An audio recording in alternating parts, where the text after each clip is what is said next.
Salatu wassalam ala asyrafil salin wa ala alihi wa ashabihi ajma'in wa mabad. Assalamualaikum warahmatullahi wabarakatuh.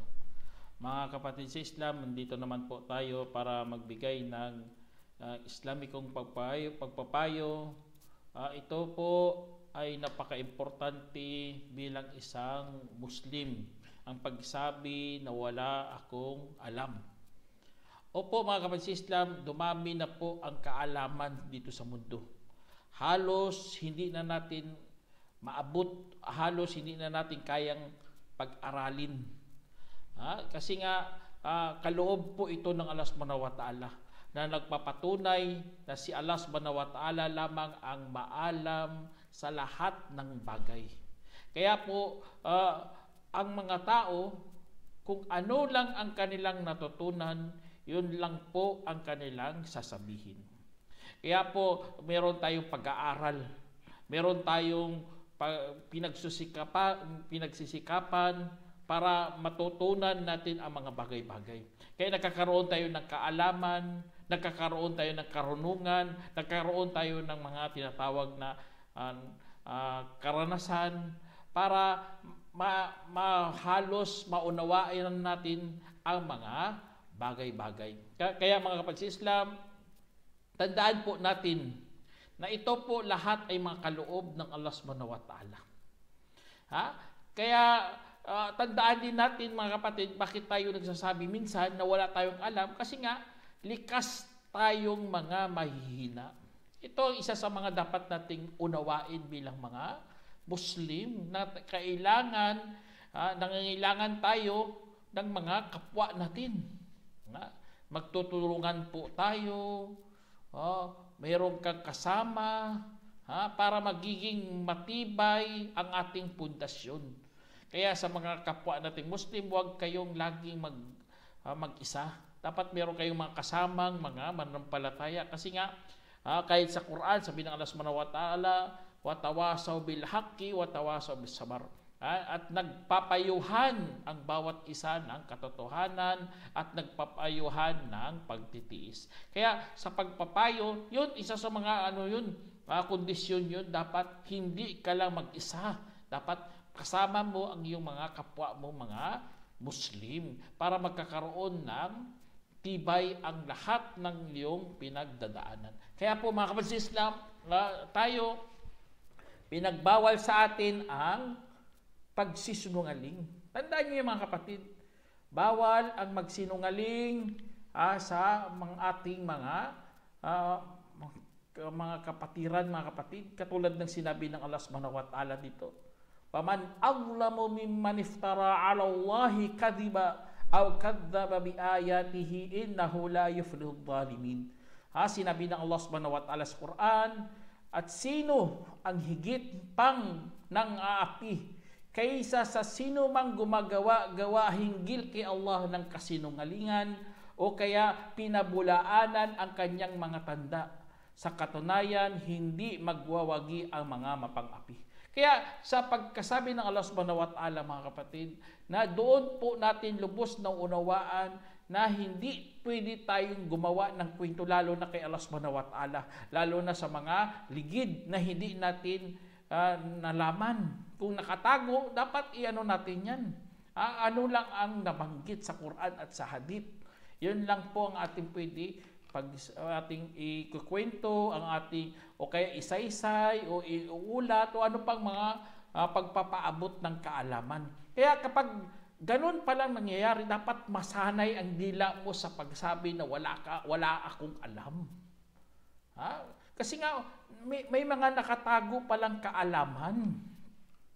Kaya ang mayroong mga dati, mga nauna sa atin, mga mabuting tao, kapag ikaw lahat ng mga tanong mayroong kang patwa, ang turing sa iyo sa mga nauna, baliw ka. Subhanallah, tignan niyo, ganun na ganun sila.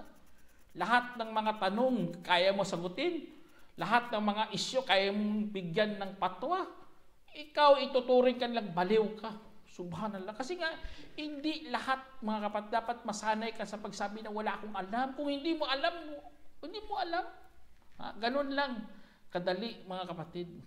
Kaya, kasi sa atin, alam naman natin kapag ang tao, laging nakakalimot yan. Kaya tinawag na insan. Lagi siyang nakakalimot. Lalo na ang lahat niyang mga natutunan, mga kapatid, lahat ng mga nasanayan niya, ay paglipas ng panahon at kanyang edad, ay mawawala yan, lalaho yan. Ganun ang tao. Kaya nanghihina pa pati na rin ang kanyang pag-iisip, ang kanyang katinuan, ay nawawala yan.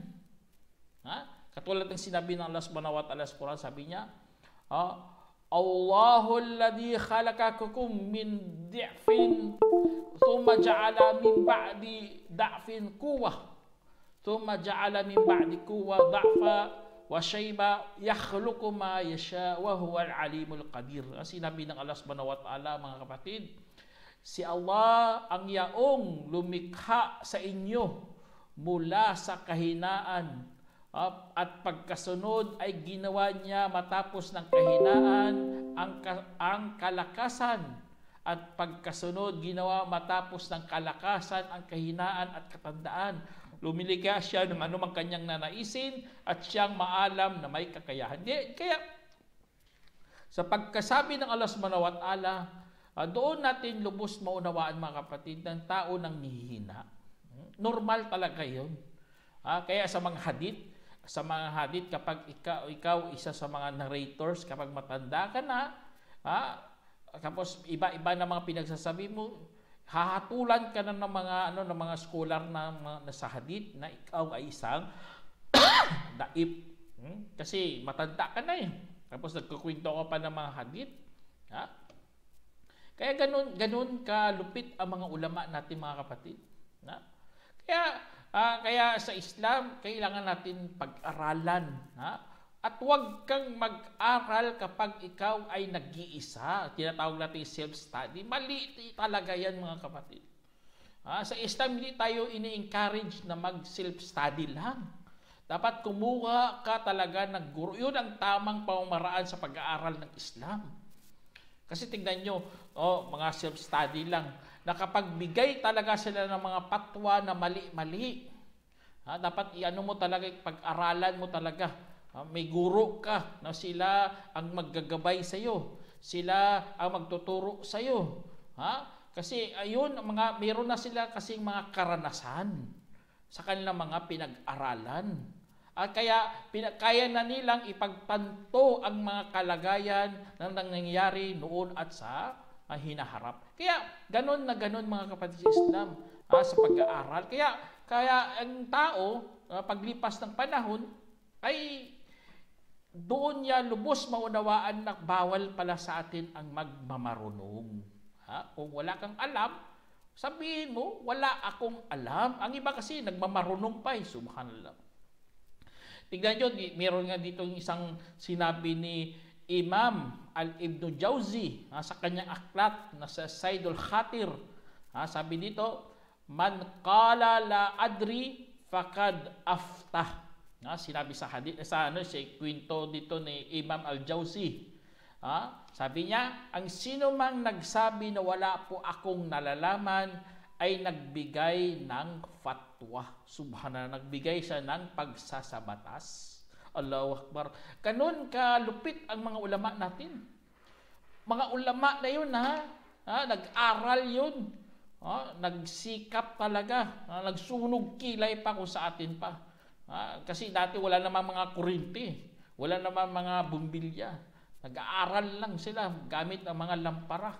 Nagsunog kilay, kaya tinatawag na sunog kilay. Kaya yun ang nasabi nila. Kasi nga alam nila na merong panganib na mangyayari kapag ikaw hindi nasanay ang dila mo sa wala akong alam. Patwa ka ng patwa. Mali-mali naman. Hindi ka nag-iisip. Wala kang mga reference. Walang hadith, walang Quran. Purely opinion, subhanallah. Purely haka-haka. Kaya tuloy, marami talagang mapapahamak sa mga kamusliman. Hindi ka pa natatakot kay Allah subhanahu wa ta'ala, gagamitin mo ang kanyang batas. Alam naman natin ang pagsasabatas ay kay Allah lamang yan. Binigyan lang tayo ng mga guidelines. Kaya ang guidelines na yun po ang gagamitin natin. Hindi ikaw ang magbigay ng iyong pasya. Kaya kapag ikaw sanay sa pagsabi na wala akong alam, naging ligtas pa ang iyong paniniwala. Allahu Akbar. Tingnan nyo, ligtas pa ang iyong paniniwala. Ligtas din ang mga paniniwala ng mga tao. Kasi nga, magbibigay ka ng mga ng mga katotohanan, alam mo lang, yun lang ang sasabihin mo. Pero ang iba, tingnan nyo, nagsasalita ng wala naman siyang alam. Maraming mapapahamak, mga kapatid. Lalo na ang dila mo, ligtas rin kapag nagsasabi ka sa mga bagay na wala kang alam, sabihin mo talagang wala akong alam. Kaya, ganun lang doon, mga kapatid. Napaka-simple lamang yan nga bagay. Pero karamihan, hindi nila kayang sabihin na wala silang alam. Kasi nga, ayaw nila mapahiya. Ayaw nila sasabihin ng mga tao, ay, walang alam yan. Wag mong isipin yan. Dapat matakot tayo kay Allah subhanahu wa ta'ala. Kaya meron nga isa dito, si Imam Malik. Imam Malik, isa sa mga scholar natin. Ang kanyang pagpapahalaga sa kaalaman, mga kapatid, napakatindi.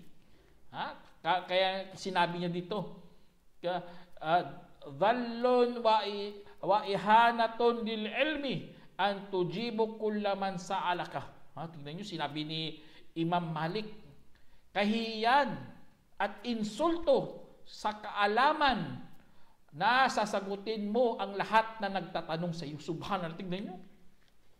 Ganon na ganon ang sinabi ni Imam Malik, mga kapatid, insulto, kahiyan.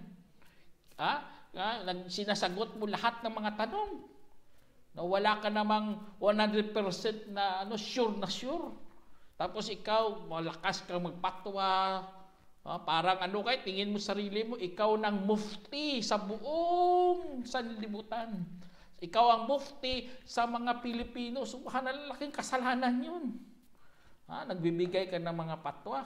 Kaya yun, mga kapatid, yan, isa sa mga dapat nating kahiyan yun. Tingnan si Imam Malik na tinatanong, yung imam na tinatanong sa kapanahunan niya, kilalang kilala.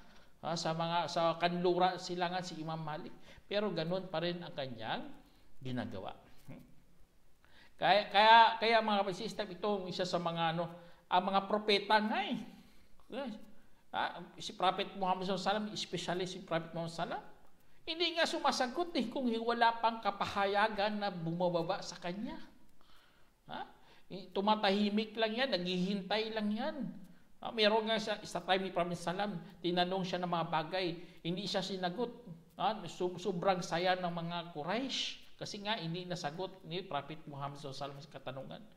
Hanggang dumating ang panahon, dumating sa kanya ang ayah. Kaya subhanallah, naghihintay nga ang mahal nating Prophet Muhammad SAW ng kapahayagan mula sa langit.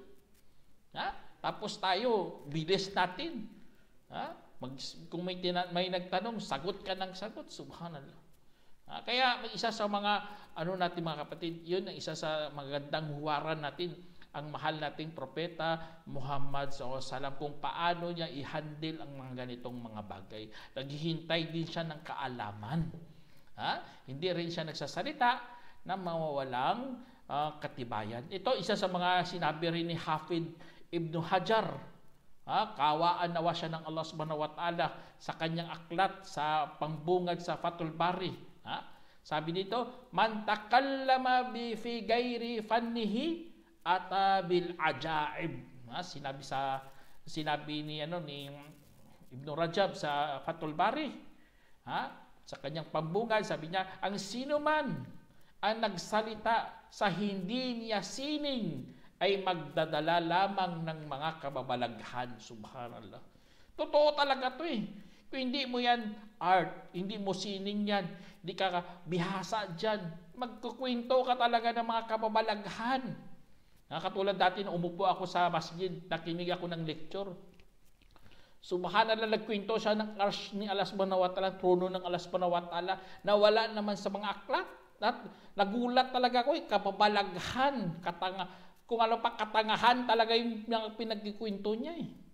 Kasi nga, mga wala na sa Quran, wala sa hadith, nagkukwento siya ng trono ng Allah subhanallah. Tingnan nyo, nagiging isang kalapastangan na gawain po yan kapag wala kang katibayan, wala kang mga patunay, walang hadith, walang Quran. Tapos hindi mo pa yan sining, hindi ka nag-aral dyan, tapos yun ang ikukwento mo. Dapat nagsunog kilay ka muna, nagsumikap ka muna, naghanap ka sa mga reliable sources ng Islam, mga hadith o sa Quran, bago ka tumayo dyan at magkwento ng trono ng Allah subhanahu wa ta'ala. Kaya yun ang isa sa mga nakakatakot mga kapatid na hahantungan ng isang tao. Kapag ikaw, hindi mo sining yan, hindi ka nag-aral dyan, magkukwento ka ng mga kababalaghan. O kaya ang dating ng kababalaghan, pamahiin na. Kaya dating ng kababalaghan, kwentong barbero na. Kaya dapat masanay ka sa pagsabi na wala akong alam. Kung hindi mo yan pinag-aralan, sabi mo, hindi ko alam. At isa sa mga pinamagandang turo din ng Islam mga kapatid, ang pagsabi rin ng Allahu A'lam. Ang Allah lamang ang higit na nakakaalam. Yun isa sa mga pinakamagandang sasabihin ng isang tao na wala siyang alam. Sa time ni Prophet Salam, ang mga sahaba, yun ang kanilang sinasabi, dinudugtungan nila, Allahu wa Rasuluhu A'lam.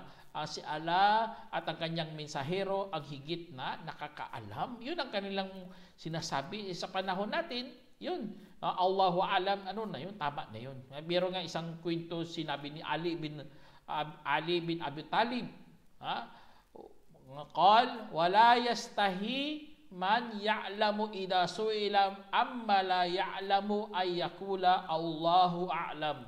Sinabi ni Ali radiyallahu anhu na hindi ba nahiya ang sino mang merong nalalaman kapag tinanong hindi hinggil sa anumang wala naman siyang nalalaman na kanyang sasabihin, si Allah ang higit na nakakaalam. Tama talaga eh.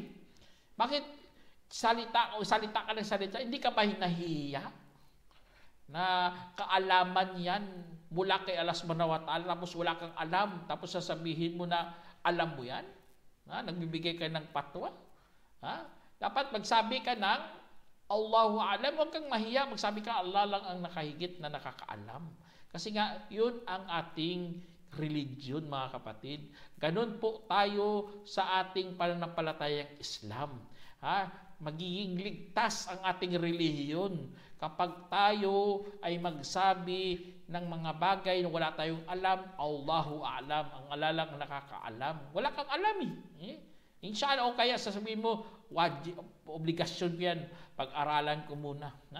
Sa mga debate din mga kapatid, sa mga debate, advice ko sa mga nagde-debate, kung wala kayong alam, huwag kayong sagot ng sagot.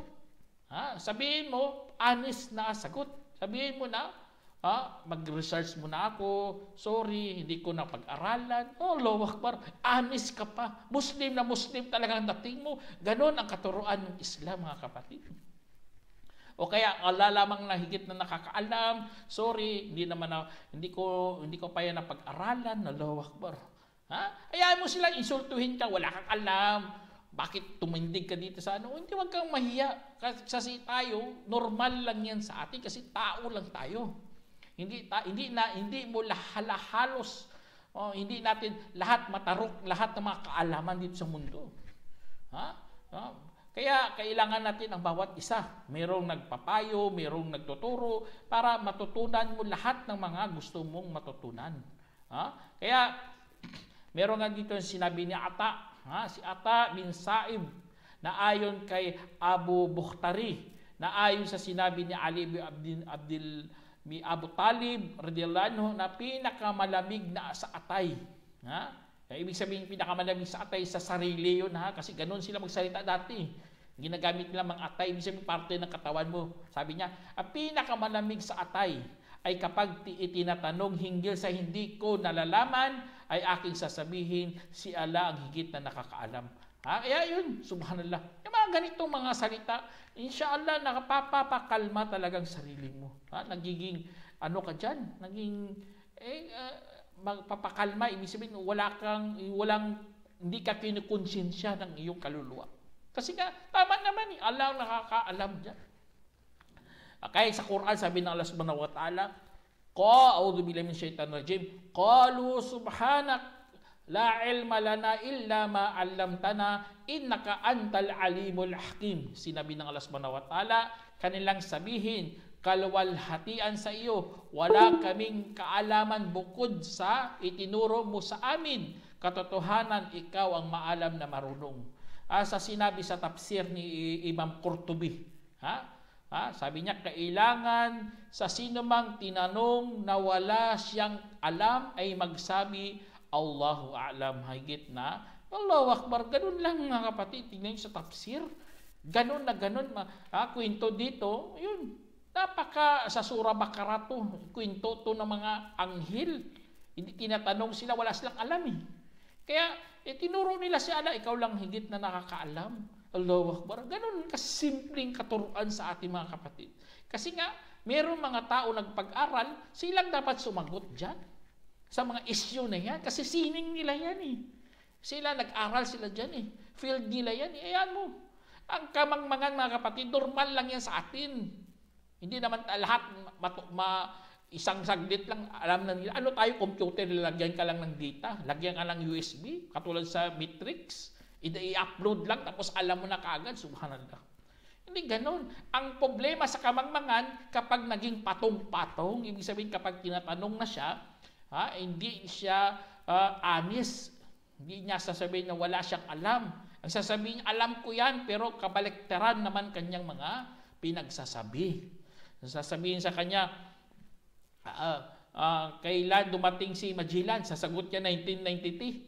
Sabi niya 1990, subhanallah. Alam naman natin si Magellan dumating mga 1950s pa ganyan. Tapos sabihin niya 1990. Yun, patong-patong kamangmangan yun.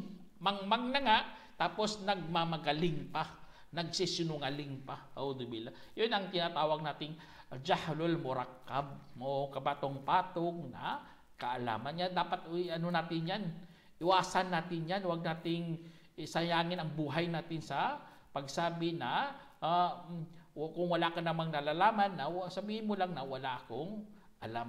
Pero nga kwento dito si Imam Malik, tinanong siya ng 40 na tanong. Tingnan si Imam Malik, tinanong ng 40 na tanong. Ang sinabi niya, wala siyang alam sa 32 na issue. Tingnan niyo, 32 na issue, wala siyang alam. Kaya mga kapatid sa Islam yan, isa sa mga tandaan natin yan, isa sa mga pinakamagandang pangyayari na si Imam Malik ay isa sa mga dapat nating bigyan ng magiging huwaran natin bilang Muslim. Na nagiging nagiging ehemplo siya sa mga kapatiran natin. Na yan yung natin eh. Magiging ganito dapat tayo mga kapatid. Hindi tayo sagot ng si Imam Malik nga eh. Hindi nga sumagot. 40 na tanong. Ano lang kung ibibilangin mo, 8 lang ang sinagot niya. Subhanallah. Kaya, meron mga nagreklamo pa nga kay Imam Malik eh. Ang dala niya naman, 48 na mga tanong. 48 na mga tanong. Sabi niya, malayo pa ang aking pinaggalingan niya, Imam. Galing pa ako sa ganitong lugar na ang pagbabiyahe, 6 months. Subhanallah, 6 months na biyahe para tanungin lang si Imam Malik ng 48 na tanong. Ang sinagot niya lang, 32. Subhanallah, 32 lang. Tapos ang doon, sinagot niya lang sa 32 pala mga kapatid, wala akong alam. Subhanallah. 48 na 48 na issue, mga katanungan. Ang 32, sabihin niya lang na wala akong alam. Kaya sinabi ng mga tao, sinabi ng nagtanong sa kanya, galing pa sa 6 months ang biyahe. Di ba, ikaw si Imam? Sinabi ni Imam Malik, sabihin mo sa mga tao, ako si Imam Malik nagsabi na wala akong alam. Subhanallah. Kaya, ganun, isa sa pinakamatitinding ulama natin si Imam Malik, mga kapatid.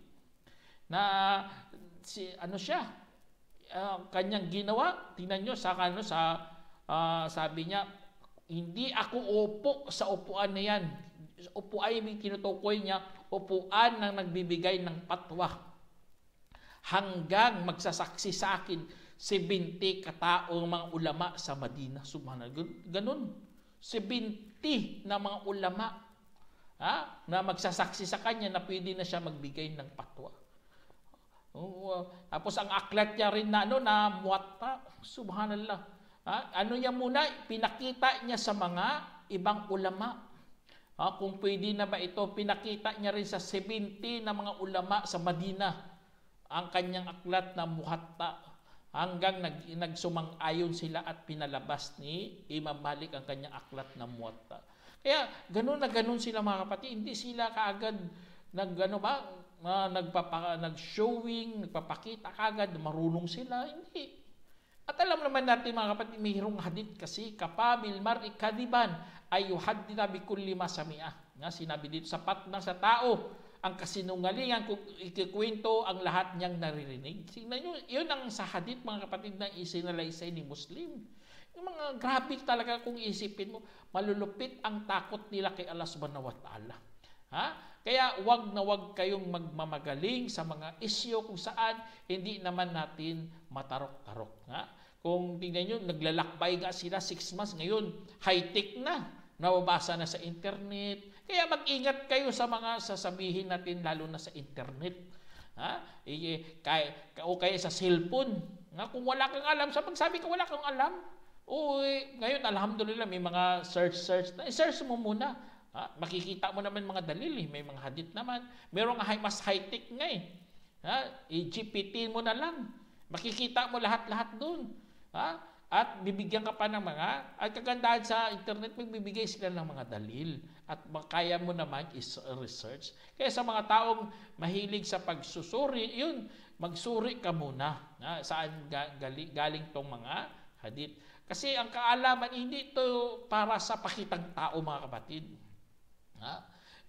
Hindi katulad sa hadith ito na inulat ni Ibn Omar, na ayon sa sinabi ng Propeta Muhammad Salam, ang sino man nagsaliksik ng kaalaman upang makipagtalo sa mga mangmang. Tingnan nyo, makipagtalo sa mga mangmang o ipagmamalaki sa mga maalam o para lumingon sa kanya ang mga mukha ng mga tao.